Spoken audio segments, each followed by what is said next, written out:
നമസ്കാരം. ഈ വർഷത്തെ ബുർജ് ഖലീഫയിലെ പുതുവത്സര വെടിക്കെട്ടിന്റെയും ആഘോഷങ്ങളുടെയും വർണ്ണമനോഹരമായ കാഴ്ചകൾ തൊട്ടടുത്തിരുന്ന് കാണാൻ അവസരമൊരുങ്ങുന്നു.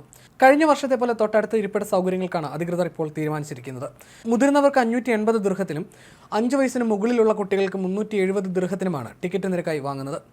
കഴിഞ്ഞ വർഷം മുതലാണ് ബുർജ് ഖലീഫയിലെ പുതുവത്സര രാവിലെ ആഘോഷ പരിപാടികൾക്ക് സംഘാടകർ പണമടച്ചുള്ള ടിക്കറ്റുകൾ അവതരിപ്പിച്ചിരുന്നത്.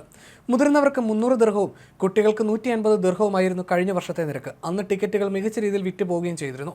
ബുർജ് പാർക്ക് പ്രവേശനം ടിക്കറ്റ് മൂലം നിയന്ത്രിക്കപ്പെട്ടിട്ടുണ്ടെങ്കിലും ബുർജ് ഖലീഫ സ്ഥിതി ചെയ്യുന്ന ടൗൺ ദുബൈയിലെ മറ്റ് സ്ഥലങ്ങൾ പൊതുജനങ്ങൾക്കായി തുറന്നിരിക്കുമെന്ന് ഇമാർ അധികൃതർ വ്യക്തമാക്കി. വിനോദ പരിപാടികൾ, കുട്ടികളുടെ ശില്പശാലകൾ, ഭക്ഷണ പാനീയങ്ങൾ, കുടുംബങ്ങൾക്കും സുഹൃത്തുക്കൾക്കും ഒപ്പം ആഘോഷിക്കാനുള്ള മികച്ച അന്തരീക്ഷം എന്നിവയെല്ലാമുള്ള ഇത്തവണത്തെ പുതുവത്സര പരിപാടി കൂടുതൽ മനോഹരവും അവിസ്മരണീയവുമായിരിക്കുമെന്ന് അധികൃതർ വ്യക്തമാക്കി.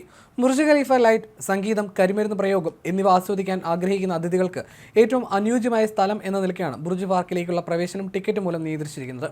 ഡിസംബർ 31 ഉച്ചകഴിഞ്ഞ് 3:30 വേദിയിലെ തത്സമയ വിനോദ പരിപാടികൾ തുടങ്ങുമെന്നും അധികൃതർ പറഞ്ഞു.